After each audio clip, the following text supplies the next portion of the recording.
to another episode with me, Living Free Ashley. Today we are going to be making a basil hummus with a potato flatbread.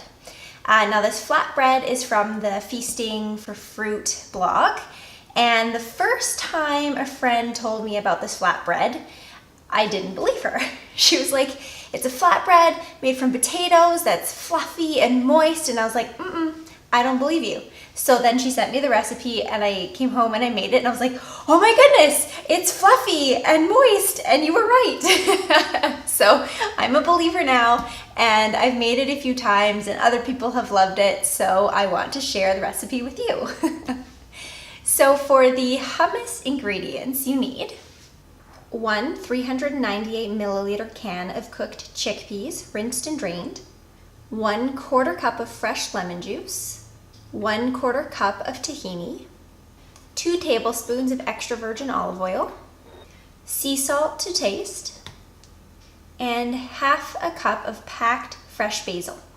If you're not a fan of basil, you don't need to put it in. I'm just a huge fan of basil. The hummus tastes great without it, but up to you if you want to add it or not.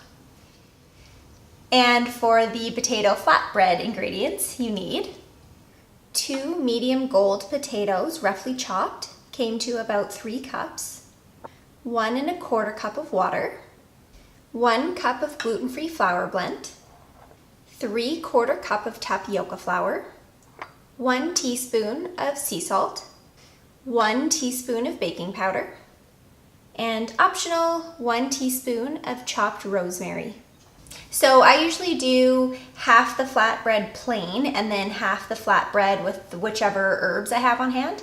I have a little rosemary plant outside, so I'm just going to utilize that rosemary that I have on hand. You can put in thyme, you can put in paprika, you can do whatever you'd like, or just keep it plain, totally up to you. You also might need a little extra flour for dusting the surface of your countertop for when you're rolling out the flatbreads. Oh, and you also need a rolling pin. That's very important. You'll also need a blender or food processor for both the flatbread and the hummus. You need a pot to boil the potatoes in, and you also need a nonstick fry pan for the flatbread. Now I do have to warn you, mine is looking a little worse for wear, so don't judge. But maybe send me a new one, that would be nice. All right, let's get started.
quite a bit, and this flatbread is best enjoyed fresh right out of the frying pan, nice and warm. So what I like to do, because this does make so much, is I like to do a couple of the balls, and then I actually just wrap the remaining balls in either like a plastic wrap or put it in a Tupperware or in a Ziploc and put it in the freezer. So then you have these pre-made flatbread dough balls. And then if you're having company coming over, you can just pull them out of the freezer, let them thaw for a little bit, and then you can do the same, roll them out and throw them on the frying pan. If you do have leftover flatbread, the best way to reheat it is to put it in between two pieces of kind of damp paper towel, put it in the microwave to heat it up a little bit, and then the damp paper towel puts a little moisture back into it, and then just throw it back on the frying pan and it'll be almost as good as fresh. Thank you again for watching another episode with me, Living Free Ashley. Hope you've been enjoying all of my videos. I've been enjoying making them for you. Don't forget to subscribe, and cheers to living free.